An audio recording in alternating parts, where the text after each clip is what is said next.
Prezados amigos e amigas, que Deus abençoe a todos nós.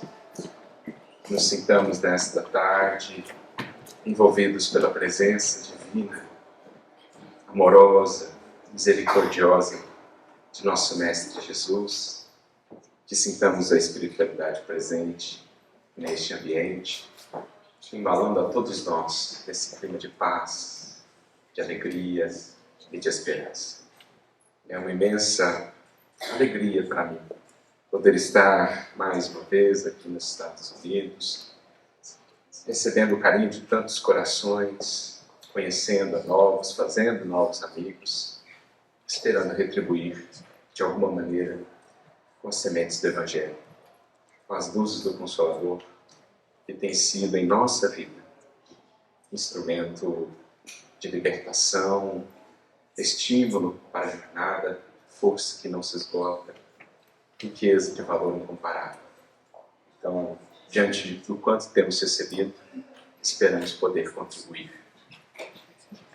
E sobre a nossa reflexão nessa tarde, pensamos em conversar sobre essa grande figura da história do cristianismo, buscando sempre revisitar essas vidas, para que possamos ler páginas mais vivas do Evangelho.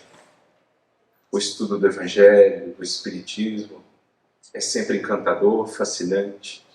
Na tão vasta literatura espírita que nós temos, os livros que estão aí à disposição, mas nada como podermos ler o Espiritismo, o Evangelho, em uma vida que teve as suas lutas, as dificuldades, os tropeços, assim como nós outros, guardadas naturalmente as devidas diferenças e proporções, mas ver assim uma vida transformada à luz do Evangelho, convertendo-se de um perseguidor que foi a um dos maiores, se não o maior divulgador da história do cristianismo, é uma lição, é um exemplo, um testemunho que ficam gravados para os séculos.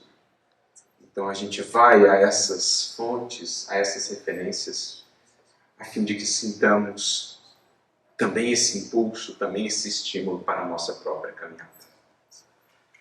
Só que falar de uma vida tão vasta, tão profícua como a vida do apóstolo Paulo é um desafio, porque a gente sempre tem que trabalhar com recortes, a gente sempre tem que escolher uma face, uma determinada abordagem, como se dá com o próprio mestre, com as suas lições, né?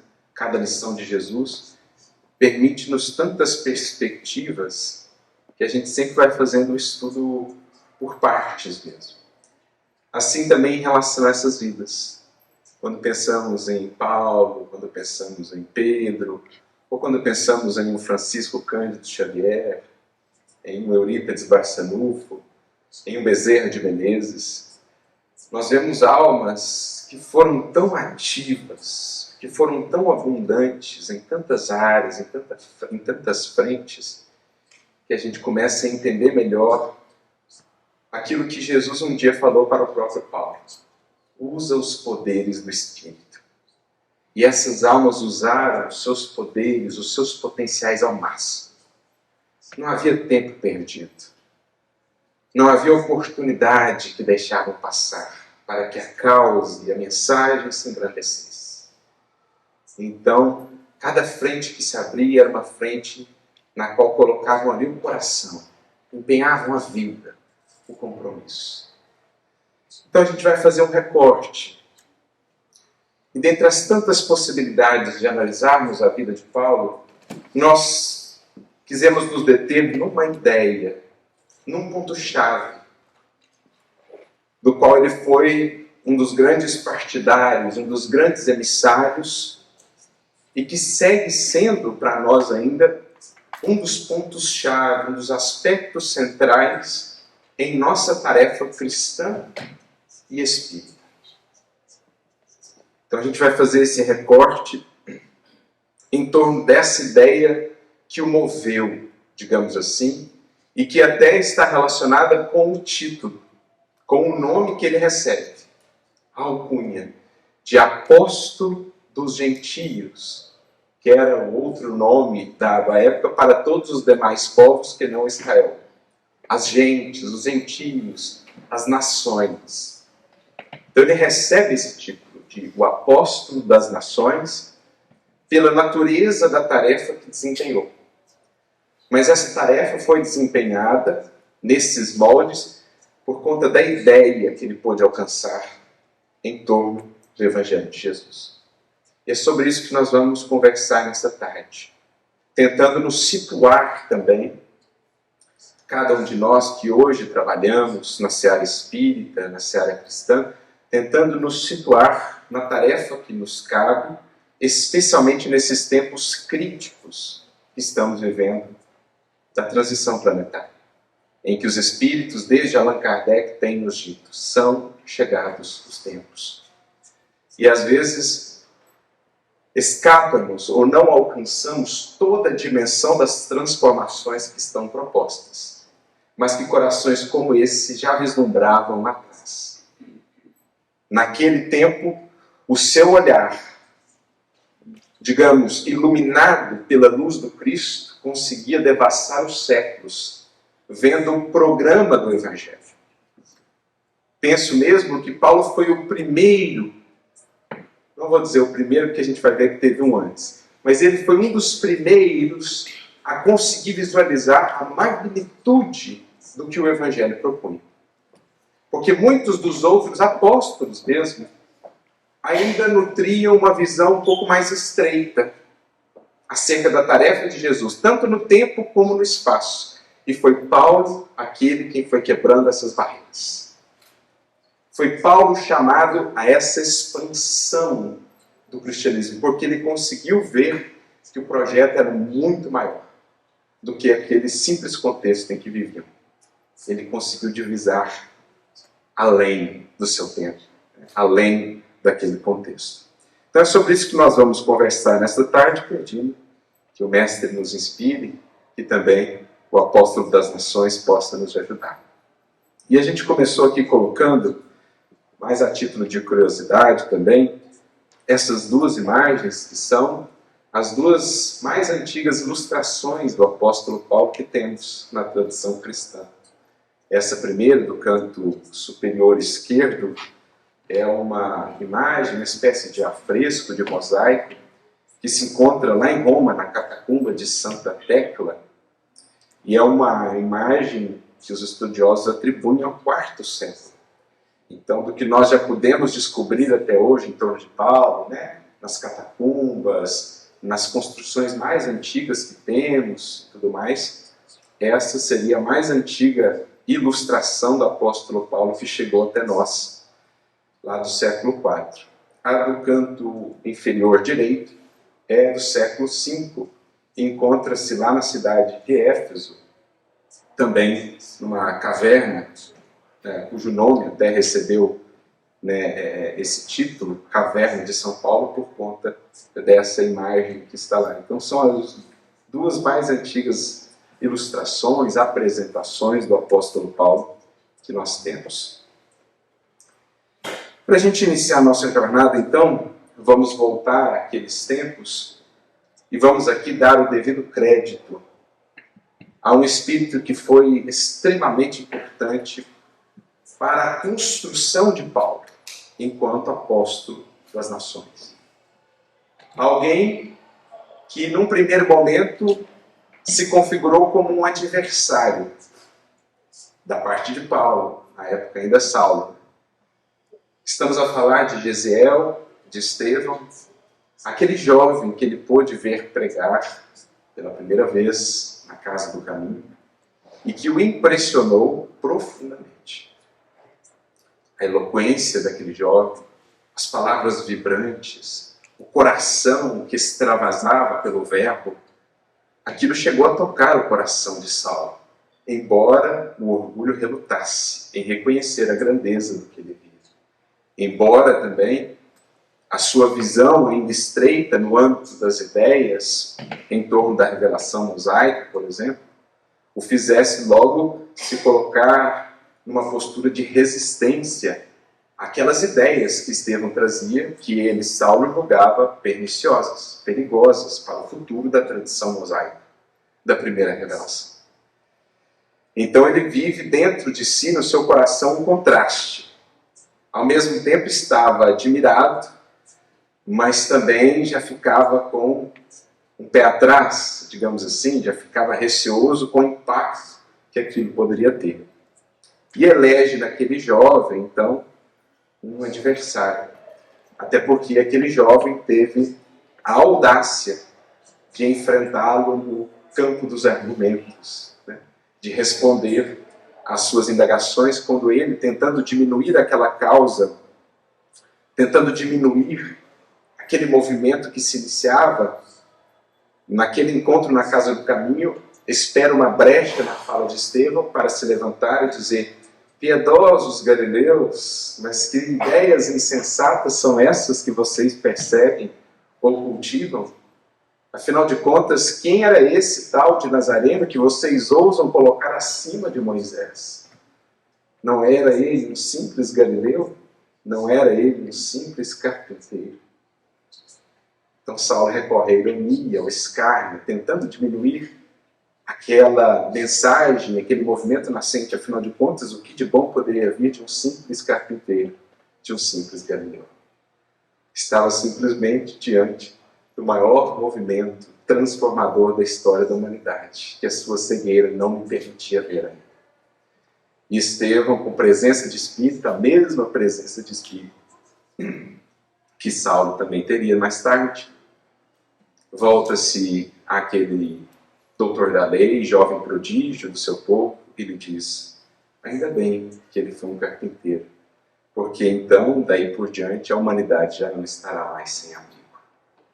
Porque esse carpinteiro veio construir o abrigo, a casa divina, que há de ser construída e estabelecida por cada um de nós, e também pela humanidade um dia. Então, isso deixa naturalmente Saulo profundamente irado, e ele inicia um movimento de perseguição com foco principalmente em Estevão. Como nós sabemos pela obra, o seu mestre, Gamaliel, intervém a favor daqueles homens, daqueles seguidores do caminho, dizendo: olha, não seja tão precipitado, não seja tão duro.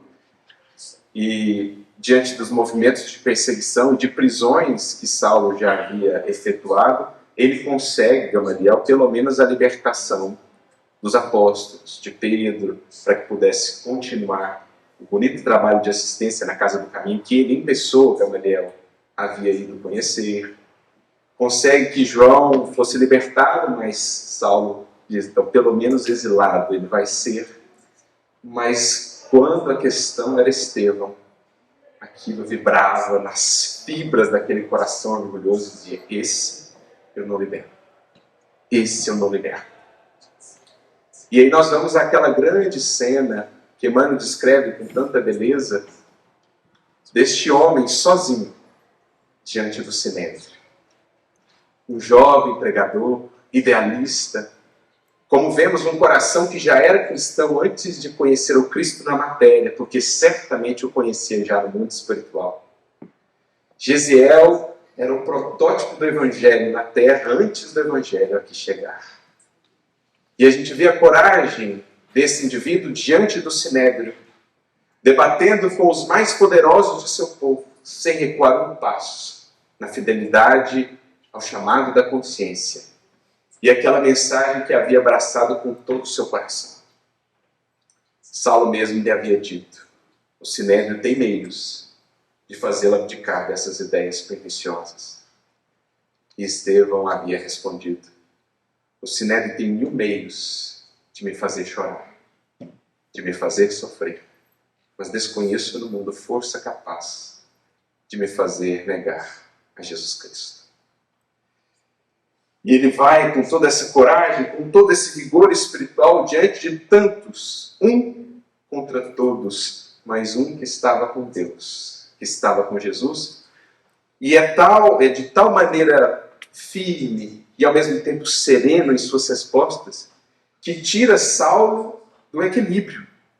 Saulo, até então acostumado com os debates e argumentações, foi levado ao extremo de partir para a agressão física diante de Estevão. Mas, mesmo com toda aquela resistência, mesmo com toda aquela violência, não compreendia ele ainda que aquelas palavras haveriam de marcá-lo para sempre. Aquele olhar que ele vê depois do apedrejamento de Estevão haveria de se gravar para sempre na sua retina espiritual. E aquele que havia sido outrora um adversário se tornaria uma grande referência para a sua vida e para a sua trajetória. Se tornaria um grande amigo, um grande benfeitor espiritual. Então a gente percebe que Estevão moldou muito mais do que possamos imaginar a vida, o coração, o sentimento de Paulo. Não só por meio da referência que ele se tornou depois de fidelidade, de entrega à causa, mas também pelas ideias que ele trazia, nos poucos momentos em que eles puderam debater. E uma das ideias fundamentais que Estevão já defendia era essa ideia da universalização da mensagem. Da compreensão de que a própria primeira revelação que havia sido ofertada ao povo de Israel já trazia no seu arcabouço, digamos assim, já trazia como um aspecto simbólico uma visão da humanidade inteira. Porque Estevão diz, diante do Sinédrio, e ficamos a imaginar o que foi para aqueles doutores da lei ouvirem essa perspectiva até então nova. Ele diz, compreendereis um dia que para Deus, Israel significa a humanidade inteira. Aqueles que se julgavam detentores quase que exclusivos daquela mensagem, privilegiados ou especiais por conta dessa escolha, agora se viam chamados a ampliar o olhar diante de um convite de fraternidade, um convite de consciência em que aqueles que mais sabem devem estar, na verdade, a serviço dos que ainda ignoram. Mais tarde, o próprio apóstolo Paulo, uma vez que compreende essa visão, chegaria a dizer: sinto-me como que devedor a gregos e a bárbaros, a sábios e a ignorantes. Porque o que conhece, o que já avançou um pouco mais no entendimento da lei, passa a ser, na verdade, devedor dos que ainda ignoram. E era essa a tarefa de que estava incumbido aquele povo, embora tenha se fechado na sua visão da lei, embora tenha se fechado naquele orgulho, naquele fechamento para com os demais povos do seu entorno. E o Cristo vem então, por meio da sua mensagem, o que Estevão pôde compreender, o Cristo começa a abrir essas perspectivas, por meio de várias lições que ele vai trazendo, algumas delas simbólicas, por exemplo, quando Jesus visita a figueira que não dava frutos. A figueira, secularmente, era um símbolo da nação de Israel. E o Senhor, que havia ofertado àquela figueira tanto adubo, tantos recursos no templo, esperava os frutos ofertados às nações. E onde os frutos? Por isso a passagem da parábola, ou aquela passagem da figueira que secou, está associada àquela passagem até polêmica, muitas vezes incompreendida, de Jesus no templo. Em que ele chega lá e diz: essa casa de oração será casa de oração para todos os povos, onde os frutos esperados da figueira a todos os povos. Então a gente já começa a perceber que Jesus trabalha essencialmente isso, começando a convidar os corações para uma abertura de visão, porque a mensagem precisaria sair dali. A primeira revelação trouxe aquelas bases, recorrendo àquele povo, mas a segunda já vinha como uma proposta de maior expansão. Mas o Cristo também sabia que ele primeiro precisava dar algumas bases e que estava reservado ao seu escolhido, digamos assim, mais adiante trabalhar esse processo de universalização. Mas quem primeiro entendeu isso foi Estevão. Porque o próprio Pedro, por exemplo, como nós vemos no capítulo 10 do livro de Atos, até aquele momento, depois da crucificação de Jesus, ele ainda tinha uma visão muito exclusiva do Evangelho, muito restrita àquele povo.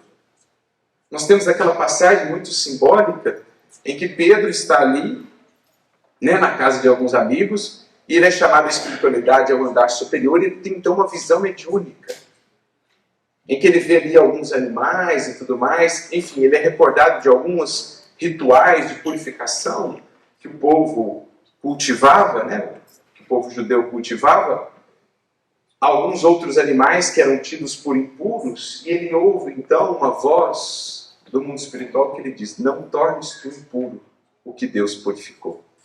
E ele entende a mensagem, ele entende que a espiritualidade não falava de alimentos, não falava de regras de pureza exterior.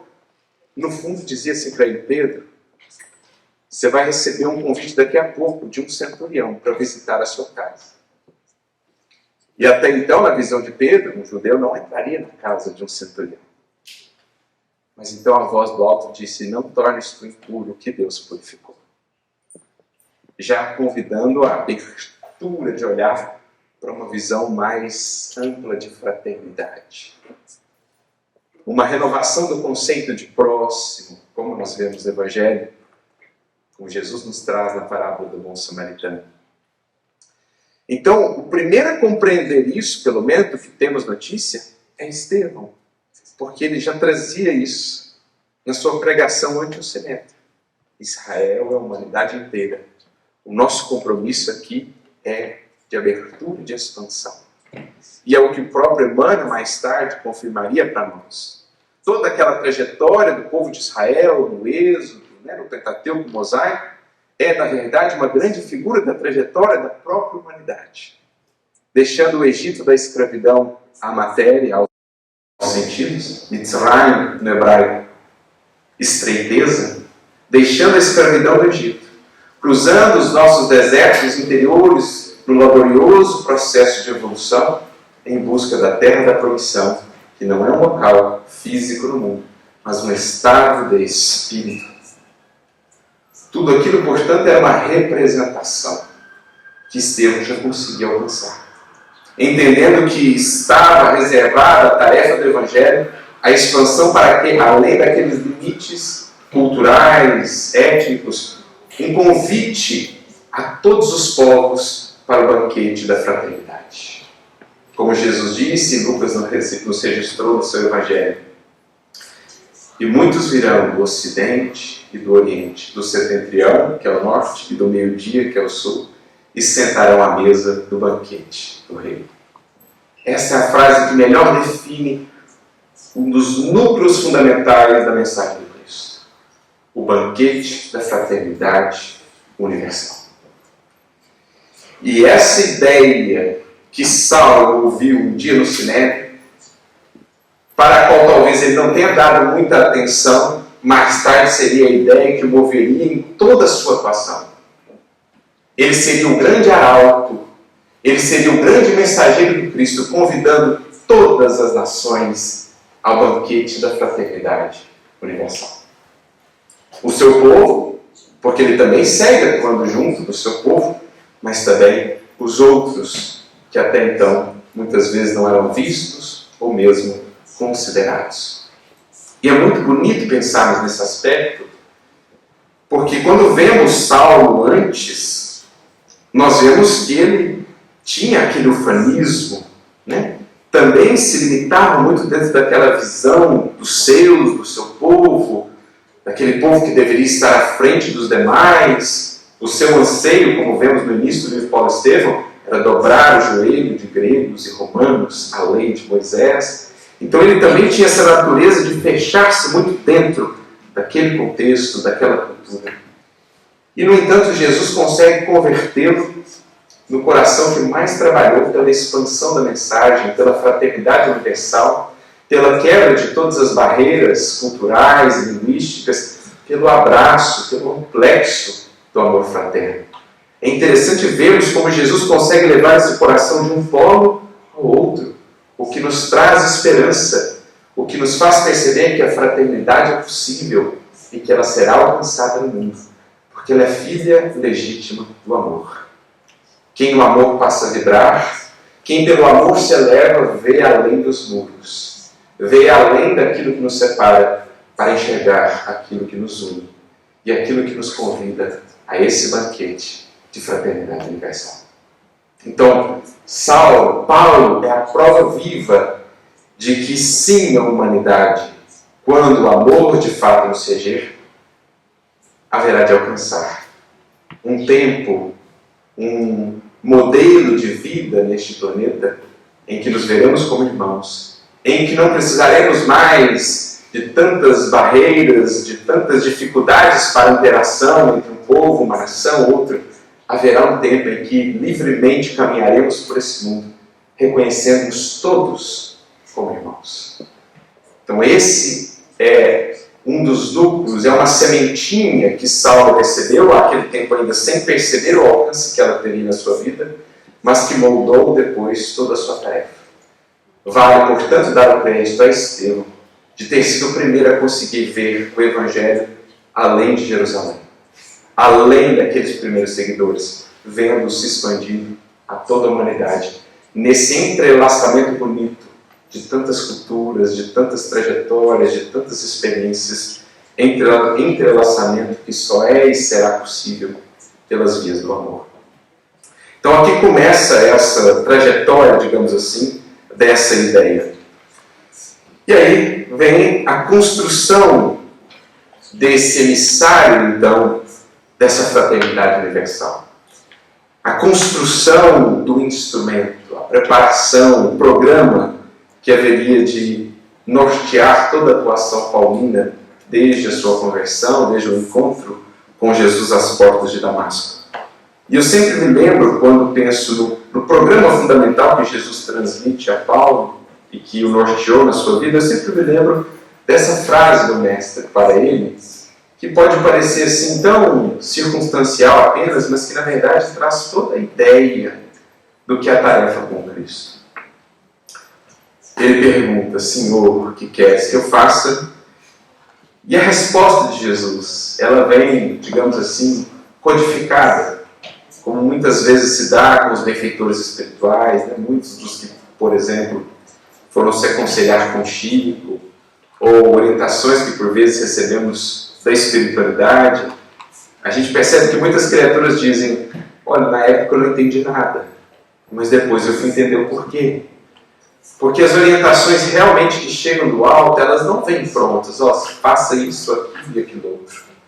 Geralmente elas vêm na forma de símbolos, de metáforas. E Jesus disse a ele: levanta-te, entra na cidade e lá será dito o que te convém fazer. Então, primeira coisa, esforço, mobiliza-te, levanta-te. Não espere soluções, respostas prontas na caminhada com Jesus. É preciso caminhar. É caminhando que o caminho se mostra. Não dá para decodificar, não dá para, digamos assim, prever o caminho parados de onde estamos. É preciso levantar e caminhar, porque o caminho vai se fazendo conforme o caminheiro caminha. As respostas, as vidas que vão se cruzando com as nossas, é que vão nos trazendo as respostas, porque, já disse nos Emmanuel, o Cristo alcança as suas criaturas por meio de outras criaturas. Jesus ampara os corações por meio de outros corações que deles se fazem instrumentos. Então, o primeiro passo nosso, em qualquer encruzilhada da vida, em qualquer momento desafiador, é não permanecer sentado. É erguer a vontade, é erguer a inspiração e a sintonia, pelo estudo, pela oração, buscarmos os altiplanos espirituais para termos condições de enxergar e avançar. Não só buscar erguer a vontade, não só buscar erguer o nosso pensamento por meio do estudo ou da oração, mas também partir para a dinâmica. E é interessante que Jesus diz, entra na cidade. Cidade lembra-nos muitas vidas. Uma cidade é um conjunto de espíritos que ali habitam. Então a importância da coletividade, a importância do contato, a importância das vidas que cruzam as nossas vidas. Porque nós seremos um produto de todos esses fios que se entrelaçam ao nosso fio, ao fio do nosso destino.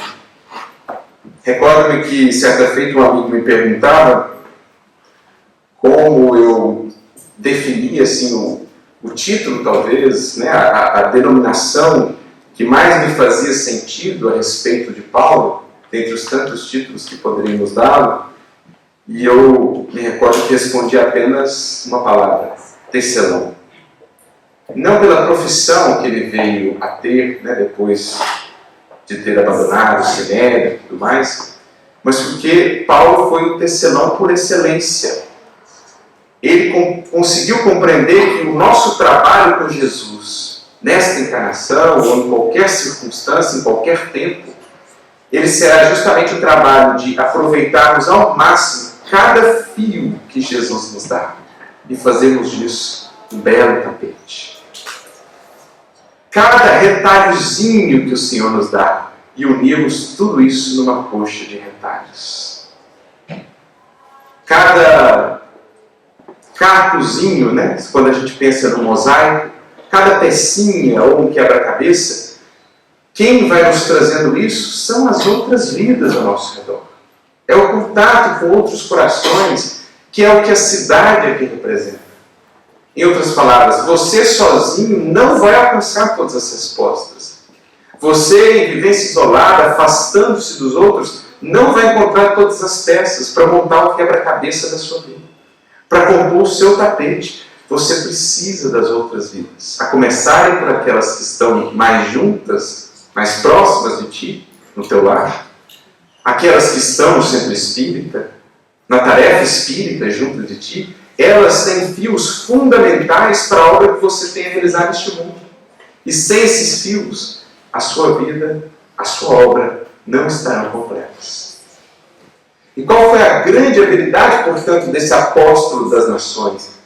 Desse apóstolo da fraternidade, desse apóstolo da coletividade? Qual foi a grande virtude, a grande característica dele? Saber compor esses fios de maneira harmoniosa, de maneira belíssima.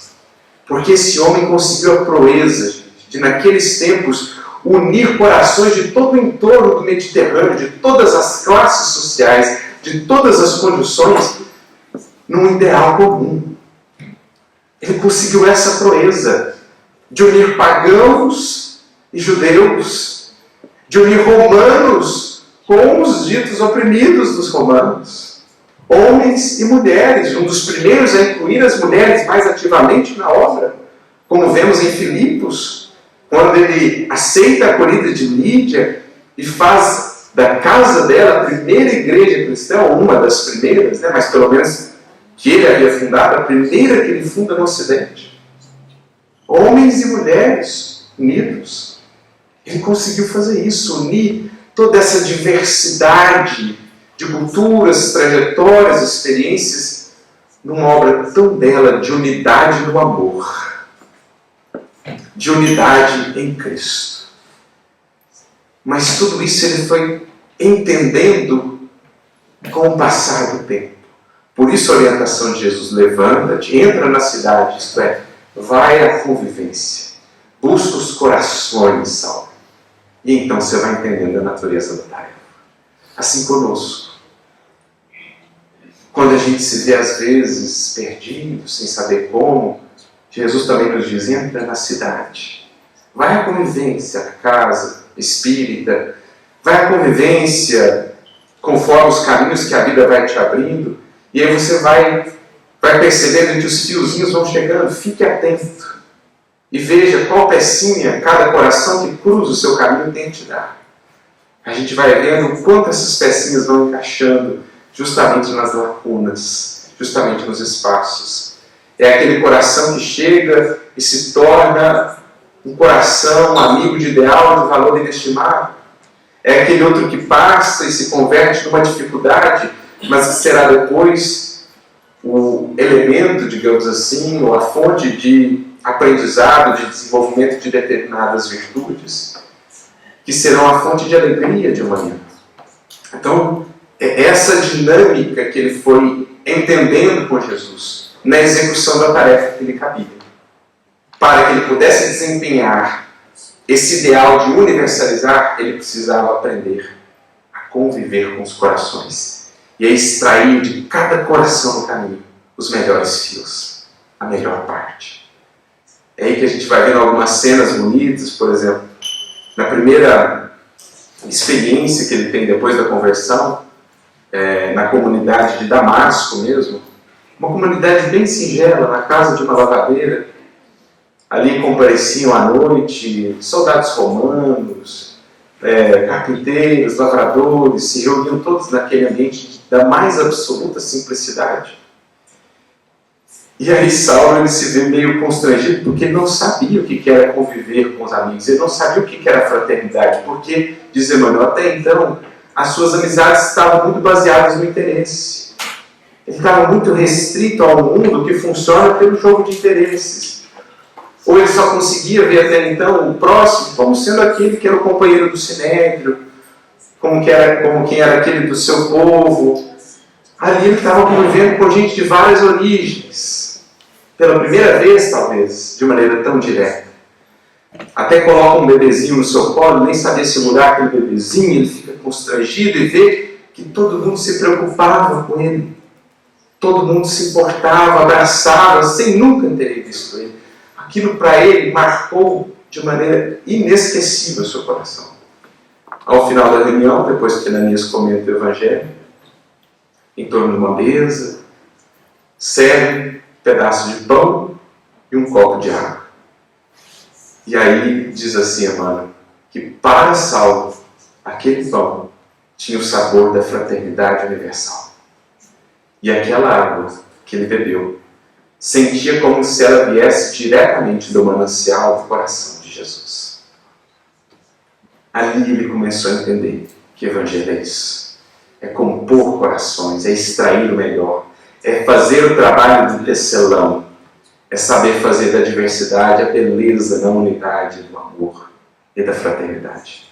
Algo que ele também aprenderia mais tarde na comunidade de Antioquia, quando depois dos 3 anos no deserto, depois dos 3 anos na sua terra natal, é chamado para Antioquia por Barnabé, tenta reinsetar o trabalho no púlpito, mas não consegue falar, não consegue coordenar os raciocínios. Barnabé sutilmente o afasta da atividade da pregação e ele humildemente aceita, mas qual a grande ideia que ele teve então, que foi fundamental na sua tarefa? Falou, bom, já que eu não consigo ainda pregar, vou abrir minha tenda e vou chamar as pessoas para conversar. Enquanto eu faço os meus tapetes, as minhas barracas, eu vou também tecendo os corações, tecendo os destinos, as conversas, as considerações, as trocas. Por ali passaram corações que o acompanharam depois durante toda a sua jornada. Ali ele conheceu Lucas, ali ele conheceu Tito, ali ele conheceu a outros. Ali, diz Emmanuel, Saulo aprendeu a ser amigo, porque até então ele não sabia o que era ser amigo. Ele não sabia abrir o seu coração para o melhor que cada pessoa tem a nos dar. E para ver até no pior algo de bom. Porque o pior do outro, gente, no mínimo é adubo.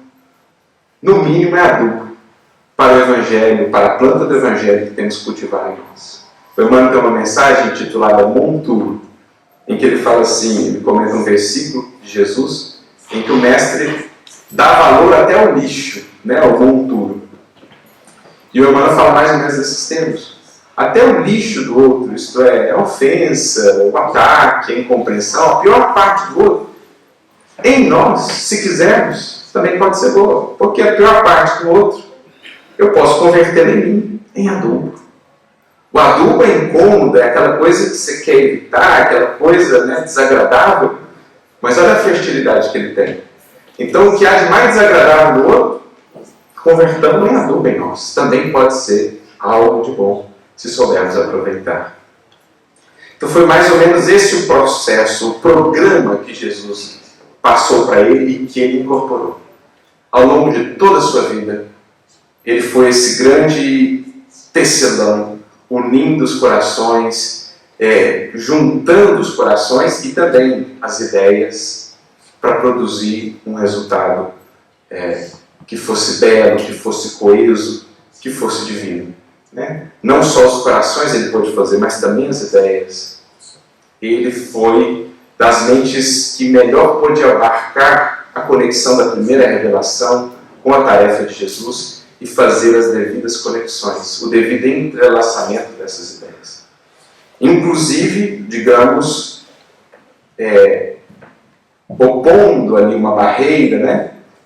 Ou se opondo àquela tentativa que existiu no cristianismo nascente de se imprimir como exigências absolutas características que eram do povo judeu, do detentor da primeira revelação, aos povos demais que vinham de outras experiências. É conhecido por nós, tanto pelas epístolas de Paulo como pelo livro Paulo Estevão, um movimento que foi chamado de judaizante, que eram alguns daqueles primeiros cristãos que queriam fazer, por exemplo, de práticas oriundas do judaísmo, práticas essenciais para que os corações aderissem ao cristianismo. Por exemplo, a circuncisão, por exemplo, os rituais de purificação, a observância muito estrita do sábado. Então, muitos corações iam a determinadas comunidades e queriam impor aquelas regras. E Paulo, então, foi a voz firme contra essa ideia, porque ele também já tinha a visão de que o cristianismo não poderia estar reduzido a práticas exteriores. Essa, aliás, foi uma das suas ideias que, ao longo dos tempos, foi das mais incompreendidas, porque ele dizia que a salvação vem pela fé e não pelas obras. E aí, no nosso entendimento, acreditamos que Paulo nos disse que não é preciso, não são as nossas obras que nos elevam, que nos salvam, mas simplesmente a fé no sentido de crença em Jesus. Mas não é isso que ele dizia. Essas obras das quais ele falava eram essas práticas exteriores. Ele estava dizendo, não é isso mais importante. E como não é isso o mais importante, não podemos fazer disso uma exigência para esses corações que vêm de outras experiências. Precisamos sim de renovar o coração, o sentimento, o ser interior. Aqueles que ainda consideram essas práticas importantes, que as mantenham, mas não queiramos impô-las aos demais, porque o mais fundamental é a renovação do ser interno. Então, boa parte das suas cartas serão justamente em torno disso. A carta aos Gálatas, por exemplo, é Paulo dizendo, olha, mais importante do que a circuncisão exterior é a do coração, é o sentimento que se renova em Cristo. Mais importante do que observar de maneira tão estrita determinadas práticas exteriores é observarmos dentro de nós a fidelidade ao que Jesus nos trouxe, o amor, a fraternidade. Então, Paulo, nesse sentido, foi muito firme às vezes, até diante do próprio Pedro, o que levou à primeira grande reunião do cristianismo, como nós sabemos. O Concílio de Jerusalém, como assim foi chamado, não tinha esse nome na época, mas a reunião que se deu em Jerusalém, foi motivada por conta dessa tentativa de imposição aos gentios. Paulo se torna, então, advogado deles, vindo lá de Antioquia para defendê-los, para dizer, olha, que os judeus mantenham essas práticas, mas que não façamos do que é exterior mais importante do que é interior, daquilo que é interior.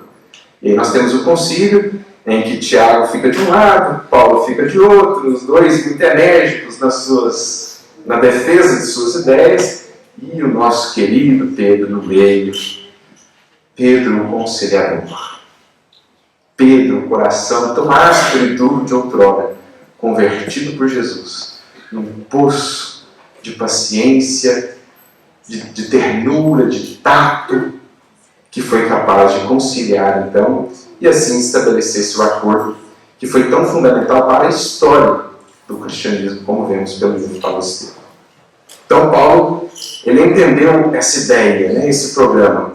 Mas, além de entender o aspecto da ideia, digamos assim, teórico do programa, era preciso formar o trabalhador. Então, o vaso que ele era preciso esvaziar os conteúdos que trazia e que não condiziam mais agora com o novo programa estabelecido.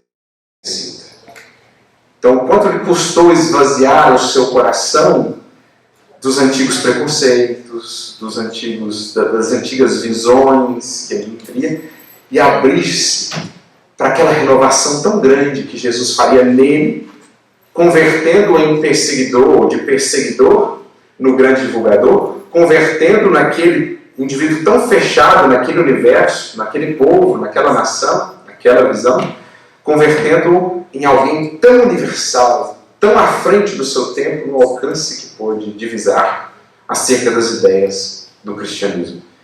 Foi preciso esvaziar esse vaso. E esse é um trabalho que muitas vezes nos esquecemos. Esse é um trabalho que temos por fazer. É o trabalho de ofertar a Jesus um recipiente mais livre do que seja puramente nosso, para estar mais aberto ao que é realmente dele. João Batista talvez diria isso em outras palavras: é preciso que ele cresça e que eu diminua. Assim também nós, quantas vezes não complicamos a nossa atuação espírita, ou mesmo a nossa vivência cristã, porque não queremos abrir espaço no vaso do nosso coração, deixando para trás o que é nosso, caprichos, pontos de vista, exigências, cobranças, expectativas. A gente não quer abrir mão. E aí Jesus não consegue entrar. Não consegue realmente mudar o nosso jeito de agir. Então, recordo-me daquele encontro que ele tem com Abigail e Estevão, depois que ele volta para a sociedade natal. O seu pai não o compreende, não o consegue acolher, e ele sai meio aturdido da casa do seu pai, porque esperava ali acolhimento, né, depois de tanto tempo. E aí, sem saber para onde vai, ele acaba indo para o Monte Tal, e ali ele estava exausto e acaba adormecendo, e tem aquela experiência espiritual em que revê Gesiel, né, Estevão e Abigail, em que ela lhe traz aquelas 4 palavrinhas que nós conhecemos tanto: ama, trabalha, espere, perdoa. Mas tem um determinado momento que ela diz assim: Saulo, quando esvaziares o vaso do teu coração da última gota das ilusões terrestres, o Cristo poderá preenchê-lo por inteiro. Em outras palavras, está doendo muito ainda, Saulo, porque você não está querendo esvaziar o vaso. O que está ocupando espaço no vaso que não deveria estar mais aí? É uma reflexão que nos cabe. Quando nos vemos nas encruzilhadas, quando a aflição, a dor se faz mais marcante, o que ainda está no vaso que precisa sair para ceder espaço ao que é do Cristo? Para que Ele nos preencha por inteiro. O que de água suja, o que do vinho das ilusões do mundo ainda ocupa o vaso e que precisa abrir espaço para o perfume, para a linfa pura de Jesus. É isso que ele ouve de Abigail, e é o que ele faz. Mais tarde, o livro de Atos dos Apóstolos diria: e Deus, pelas mãos de Paulo, fazia maravilhas extraordinárias. Mas Emmanuel vai comentar: muitos reparam no maravilhas extraordinárias, mas raros meditam sobre o detalhe: Deus, pelas mãos de Paulo, fazia maravilhas extraordinárias. Muitos fixam o apóstolo glorificado, raros pensam no quanto lhe custou purificar as mãos para ofertá-las a Deus, para que Deus pudesse usá-las. Então isso, para nós trabalhadores, é imprescindível. Quando a luta se faz mais áspera, o coração sente o peso da dificuldade, deveríamos lembrar que isso é a preparação do trabalhador, é a purificação do vaso. Que eu costumo dizer, é a visão paulina acerca dos problemas. Não é olhar para o problema, nossa, que luta difícil, que problema grandioso. É olhar como Paulo olhava: puxa vida, fomos considerados dignos. Fui considerado digno dessa luta. Fui considerado digno dessa dificuldade, desse problema. É a visão de quem vê o que a luta e a dificuldade estão operando. Não se fixa na luta e no problema em si, mas no que ele prepara. Esse é o coração que está disposto à renovação, preparando-se para a tarefa. Porque o trabalhador não conseguirá realizar a tarefa sem o trabalho do trabalhador, ou no trabalhador. Ele só se capacita para tudo o que tem a fazer na medida em que ele mesmo vai sendo trabalhado ou se trabalhando. E é gradual ao longo de nossa vida. A luta de agora prepara-nos para o trabalho de amanhã. A luta de amanhã prepara-nos para o trabalho de depois de amanhã. Antes de cada etapa da nossa obra e da nossa tarefa, vem a luta que nos prepara para ela. É o que Paulo percebeu. Ele só esteve habilitado ao trabalho das viagens depois dos 6 anos, considerando os 3 no deserto, os 3 em Tarso, de profundo trabalho de renovação do vaso interior do seu coração.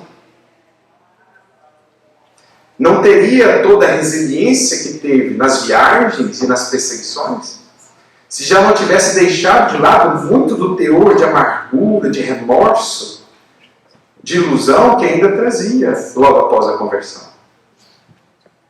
Então é isso. A luta de agora, gente, prepara-nos para o dia e o trabalho de amanhã. E assim as próximas que vierem. Só conseguiremos realizar o que está proposto se soubermos aproveitar a luta que nos chega. Ao invés, portanto, de focar no problema, de engrandecê-lo, com os nossos medos, com as nossas aflições, saibamos pensar nesses termos. Fomos considerados dignos dessa luta. Porque certamente o Senhor nos reserva mais, algo a mais, um pouco mais além. Então era essa a perspectiva de preparação do vaso, deixando para trás o preconceito, aquela visão muito restrita que ele tinha antes em torno da primeira revelação e daquele povo, para se abrir ao contato com os gentios e com a universalização da mensagem, porque eu gosto dessa definição de Emmanuel. O convertido de Damasco foi o agricultor humano que soube e conseguiu aclimatar a flor divina do Evangelho sobre o mundo. Essa é uma mensagem, aliás, muito bonita, que está no livro de Clóvis Tavares, inédita, ele que revela essa mensagem. E é a mensagem que Emmanuel também nos revela, que conheceu o apóstolo Paulo ainda em vida, como Públio Lento, na Via Ápia, em Roma, quando os cavalos uma vez dispararam e foram parados por um cristão, um círculo de cristãos que estava ali. Lívia havia acabado de partir como mártir para o mundo espiritual e o coração de Emmanuel estava em frangalhos. E quando ele sai para ver o que havia acontecido, vê aquele círculo e vê que havia uma figura proeminente, com a qual ele conversa por alguns minutos. E diz Emmanuel: foram suficientes para me marcar de maneira indelével. Ali começava essa relação. Não sabemos, talvez venha de antes, mas provavelmente ali começava essa relação que tantos frutos nos daria. Aqueles poucos minutos de uma conversa consoladora. Então, nessa mensagem, Emmanuel assim define Paulo como um agricultor que conseguiu trazer a flor divina do Evangelho para as possibilidades do seu mundo de então. Sabendo que mais tarde conseguiríamos ter um cuidado melhor para com a divindade dessa flor. Sabendo que mais tarde estaríamos mais sensíveis para perceber a grandeza e a beleza dessa flor. Mas no seu tempo, o solo era muito áspero em muitos aspectos, em muitas frentes de trabalho, e ele foi conseguindo fazer o que era possível para que, ao menos o perfume dessa flor, pudesse ser espargido.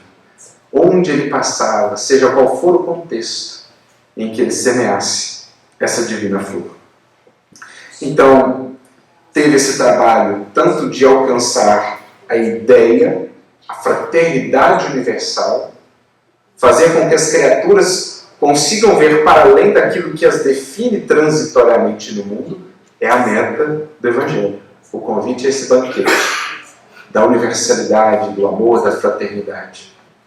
E ele se preparou, também foi sendo preparado por Jesus, aceitando as disciplinas e os convites para incumbir-se ou desincumbir-se dessa tarefa. Então, ele parte às viagens. E é interessante porque quando a gente vai meditar sobre o contexto em que se dá esse processo de expansão, a gente vê a atuação sempre muito presente da espiritualidade, né, junto de Paulo. Então, a mediunidade no cristianismo primitivo, muito viva e muito operante, digamos assim, claro, contando com corações que conseguiam sintonizar com essas ideias. Então, Saulo e Barnabé foram chamados, eles estavam trabalhando em Antioquia, e foram chamados para auxiliar Jerusalém, porque as perseguições estavam muito intensas. Pedro havia sido preso e foi libertado da prisão por aquele anjo que abre a cela, e ele foge, ou exilado, melhor dizendo, para Jope. João, por exemplo, havia sido expulso também de Jerusalém, só havia permanecido Tiago na casa do caminho. E quando eles chegam lá, Paulo tem uma surpresa assim, muito impactante, quando ele vê que basicamente a casa do caminho havia se reduzido a um trabalho de assistência aos corpos, de assistência ao ser encarnado. Mas o fluxo, o intercâmbio das ideias estava muito restrito. Tiago havia trazido também algumas, digamos assim, havia feito algumas concessões para que a casa do caminho permanecesse aberta. Então muitas práticas, né, da primeira revelação, muitas práticas judaicas estavam ali mais rígidas, mais presentes. E aí Paulo volta muito impressionado dessa visita que eles fazem a Jerusalém, e no caminho de volta para Antioquia ele conversa com Barnabé, e ele então diz assim: olha, eu estou tendo aqui uma ideia que vem do alto. Porque, Barnabé, não podemos nos esquecer desse trabalho que Pedro e os demais têm feito junto às necessidades materiais desses corações. Esse é um trabalho fundamental que não poderemos jamais esquecer. O trabalho de assistência à criatura do mundo, às demandas do mundo. Mas não podemos esquecer que a iluminação do Espírito deve estar em primeiro lugar. Porque o corpo, cedo ou tarde, passa. Todos os curados do corpo por Jesus morreram.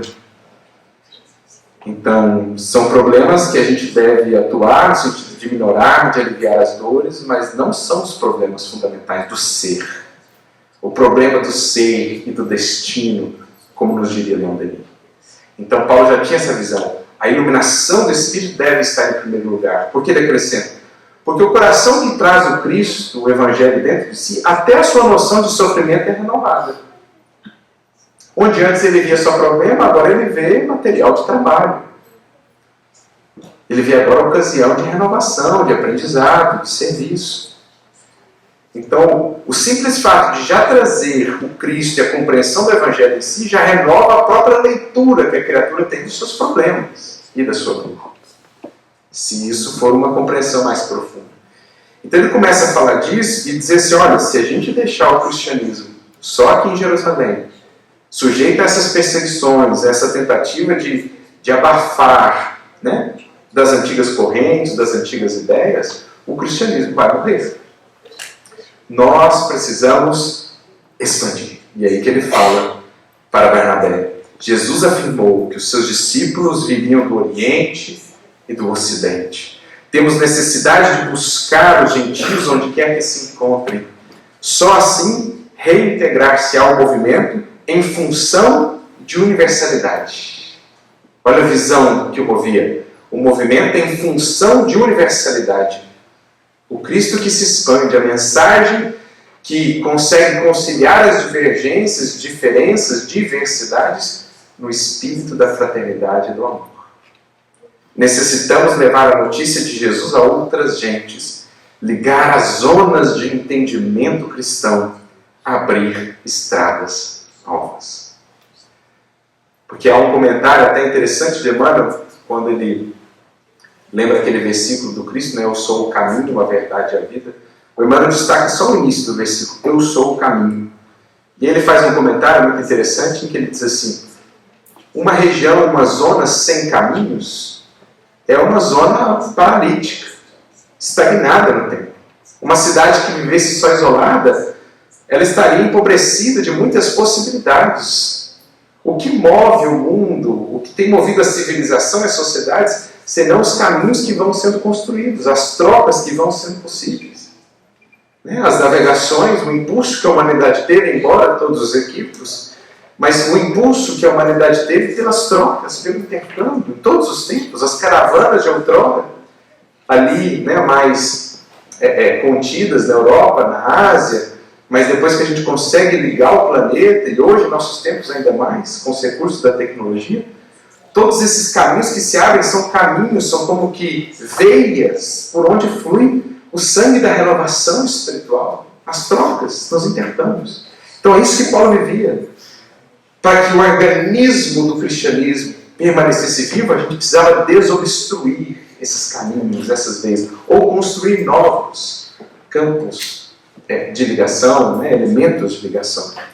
Então aí surge a ideia das viagens apostólicas, que foram de importância extremamente significativa na história do cristianismo, porque a partir delas também surgiram mais tarde as epístolas, e todo o movimento de integração e de preparação do cristianismo para que fosse algo além daquele tempo e daquele momento. Porque muitos dos primeiros cristãos, e Paulo precisa frisar isso nas suas cartas mais de uma vez, achavam que o reino estava chegando, era ali, naquele tempo, naquele primeiro século. E estavam ali naquela expectativa. E é Paulo, então, que vem dizer: gente, não se precipitem. O trabalho não é para essa geração. O trabalho não é para esse século. O trabalho é secular. É Paulo quem projeta a visão do cristianismo para os séculos. Porque ele tem essa visão.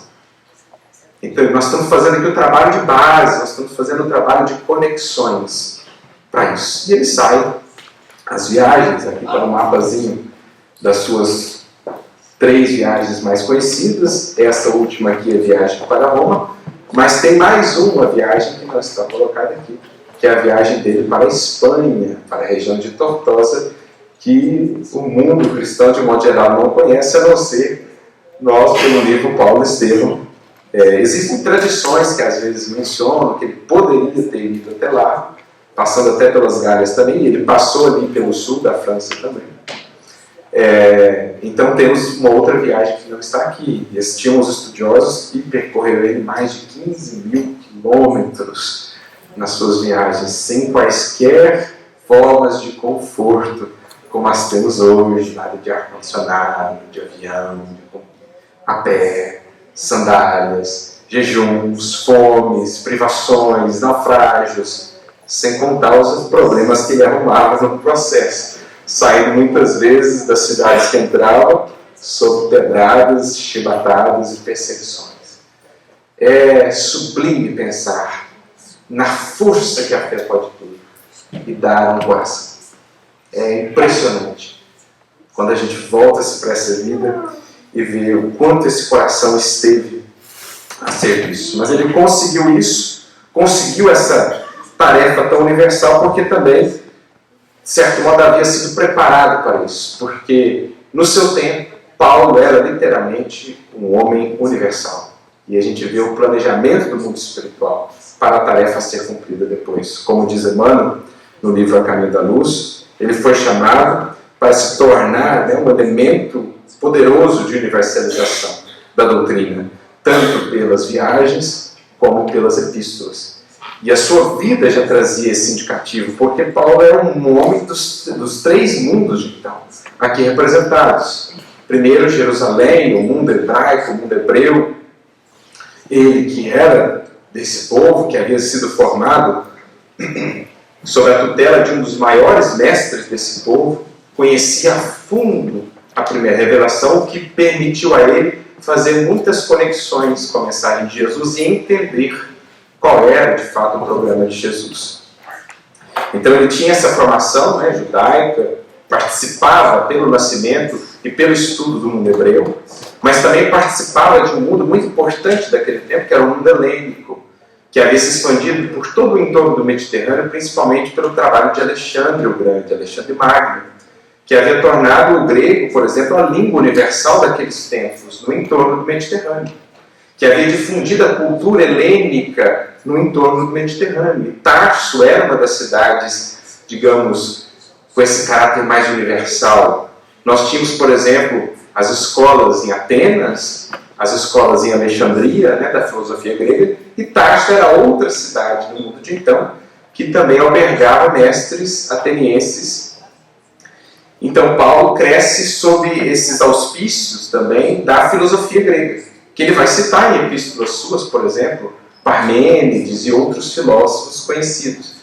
Então o fato dele conhecer o grego e utilizá-lo para a divulgação foi absolutamente essencial para ter o alcance que teve. Senão, como passar por todos esses países que ele passou, como ele se comunicaria, como ele chegaria a esses corações. Então a gente percebe que esse elemento já estava ali, mostrando como tudo é sempre planejado. Assim também a nossa vida. A gente vai vendo depois que os elementos que precisaríamos ali estavam, ou foram chegando conforme a necessidade. Então ele tinha essa formação também. E também o mundo romano, aquele império que estava estabelecido e que também foi muito importante, porque as estradas criadas, construídas pelo Império Romano, foram muitas vezes as estradas de que Paulo se servia. O movimento todo estabelecido no Mediterrâneo, das embarcações, era muitas vezes o que Paulo se servia para seus deslocamentos. E mesmo o direito romano, digamos assim, ou o título de cidadania romana que ele possuía, muito provavelmente herança do seu pai ou do seu avô, o Império Romano naquele tempo dava esses títulos para personalidades, figuras que de alguma maneira haviam contribuído com o Império, prestado algum serviço ao Império, e isso era um título vitalício dali por diante na família. Então, esse título foi, em determinado momento, de muita importância para Paulo, para que ele pudesse dar continuidade à sua tarefa, quando, por exemplo, das prisões. Às vezes ele recorria a isso, para poder ou ser levado a César, ou para poder sair das prisões. Então a gente percebe que ele transitou por esses três mundos, foi formado por Jesus naquele contexto para ser um homem universal. E naturalmente soube bem se servir, se utilizar desses recursos para levar adiante essa tarefa de universalização. Hoje também cabe-nos pensar, em termos dos recursos que temos, das possibilidades tão amplas, como utilizá-las de maneira coesa, para que a gente possa levar essa mensagem com caráter universal. Mas para a gente, digamos assim, encerrar, vale pensarmos que a visão de Paulo, no que diz respeito à universalidade, não era só uma universalidade associada ao mundo, não era só uma universalidade associada às nações do mundo, mas uma universalidade que transcende a própria matéria e tudo que nos define na matéria. Mais do que pensar no mundo fraterno, unido, em que nos vemos aqui na Terra como irmãos, embora pertencentes a diferentes nações, falava ele de uma universalidade em que nós nos vemos nem como cidadãos da Terra, mas como cidadãos do universo. Então ele via já um conceito muito amplo que mais tarde o Espiritismo havia de nos trazer. Ele chega a dizer, porque não temos aqui cidade permanente, nós buscamos a futura. E poderíamos bem dizer, não temos aqui nação permanente, nós buscamos a futura. A nação dos filhos de Deus, herdeiros da pátria celestial. Cidadãos cósmicos, cidadãos universais, não só neste mundo, cidadãos universais no infinito da criação. Então Paulo ele convida essa transcendência de tudo que é característica transitória que define o ser na matéria para uma visão do espírito que se vê como peregrino da eternidade, como sendo um filho, digamos assim, dessa pátria universal. Por isso ele traz falas como essa que encontramos em Gálatas. Não há judeu nem grego, não há judeu nem pagão, não há servo nem livre, não há macho nem fêmea, porque todos vós sois um em Cristo Jesus. Porque Cristo Jesus é o cidadão universal por excelência. É o Espírito que transcendeu quaisquer barreiras, quaisquer rótulos da matéria, para se ver Filho de Deus em plena universalidade da criação, comungando com todos os seres. Por ora, o trabalho que temos a realizar é a comunhão fraterna entre as nações do mundo. Mas não tarde talvez o tempo, e Chico e Emmanuel nos falam a esse respeito, em que o trabalho será comungarmos com as nações de outros mundos, com os nossos irmãos de outras terras, de outros orbes, já que o Espiritismo vem nos falar dessa pluralidade infinita da vida que se expande. Sabemos, inclusive, pelas obras espíritas, que eles de lá nos acompanham aqui, os da Terra, que temos sido os mais atrasados nesse banquete da família do Sistema Solar, mas que nos esperam para que um dia possamos todos do Sistema Solar nos abraçarmos enquanto irmãos. É dessa cidadania, portanto, que Paulo fala, dessa Jerusalém de cima que ele diz, que é livre e mãe de todos nós, na sua carta aos Gálatas. Enquanto Jerusalém era lá o foco, às vezes, de tantas dissidências, de tantas dificuldades, como, de certo modo, ainda hoje, ele já nos falava de uma Jerusalém do alto que é livre. Não há ali preconceitos, não há barreiras, não há amarras do ódio, da violência. É a mãe de todos nós, a pátria que espera todos nós e que precisamos descobrir. É o passaporte que o Evangelho e que o Espiritismo vem nos dar. O passaporte para o livre acesso à criação universal na condição de filhos de Deus, de cidadãos cósmicos. Esse é o trabalho que ele já divisava lá, sabendo que passa por duas etapas. Primeiro, o banquete da fraternidade e do amor na terra, para que nos preparemos para o banquete da fraternidade e do amor no infinito da criação. Por isso eu gostaria de concluir com uma mensagem de Emmanuel, que vem bem ao encontro do que Paulo visualizou, para vermos como Emmanuel, como bom discípulo que é, segue sintonizado com a mesma linha de atuação.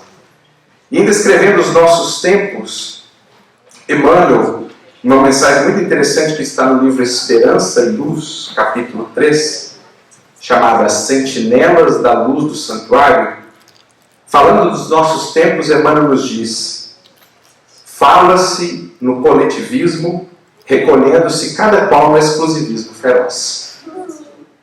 As ideias de coletivismo, de fraternidade se expandem no mundo, embora muitos e muitos corações se fechem ainda no exclusivismo feroz. Fala-se do nacionalismo e de pátria dentro do mesmo conceito de egoísmo e isolamento. Esses extremismos caracterizam um período de profunda decadência nos costumes sociais e políticos desta época de transições. Apesar, porém, de sua complexidade, esse fenômeno pode ser definido como a angústia generalizada do homem nas vésperas de abandonar a sua crisálida de cidadão. Olha a definição de Emmanuel. O ser humano destes tempos está prestes a abandonar a sua crisálida, a sua concha de cidadão deste ou daquele povo, desta ou daquela nação, para começar a se ver como cidadão do universo. Todos os acontecimentos que abalam o planeta, espalhando nos seus recantos mais remotos uma onda revolucionária e regeneradora, significam um trabalho intenso e difícil da laboriosa gestação do novo organismo de leis pela qual se regerão mais tarde os institutos terrenos. Ditadores e extremismos são expressões transitórias dessa fase de experiências dolorosas, porque a verdade é que o cidadão da pátria será substituído pelo homem fraterno, irmão dos seus semelhantes e compenetrado dos seus deveres de amor. Projeto iniciado por Paulo lá atrás, na verdade por Jesus, que ele conseguiu visualizar, estamos agora vivendo culminâncias, em que o cidadão que se vê como matéria, como corpo associado a essa ou aquela população, começa a se ver como espírito cidadão do universo. Muitas dores implicam, por certo, nessa transformação das fórmulas patrióticas da atualidade. Mas as democracias avançadas guardam na sua estrutura as sementes desse luminoso porvir. No Evangelho estão as sementes desse luminoso porvir. No Espiritismo está um impulso vigoroso, convidando-nos a transcender para além da matéria de tudo aquilo que diz respeito a ela. Estão ali as bases, os princípios, para que consigamos, enfim, nos descobrir na era do Espírito que se afirma agora, consigamos nos descobrir cidadãos do universo, filhos de Deus, pertencentes à pátria celestial. Que tomemos posse desse passaporte, que pelo Evangelho possamos nos libertar e falar dessa fraternidade que há de reunir a todos no grande banquete universal que o Senhor iniciou e que o Espiritismo vem resgatar, apontando-nos o luminoso porvir que a todos nos espera. Que Jesus, portanto, nos abençoe e que a tarefa do apóstolo das nações nos inspire hoje nessa tarefa de expansão do amor e da fraternidade. Muita luz. Vamos agora ao nosso intervalo e depois voltamos para as perguntas.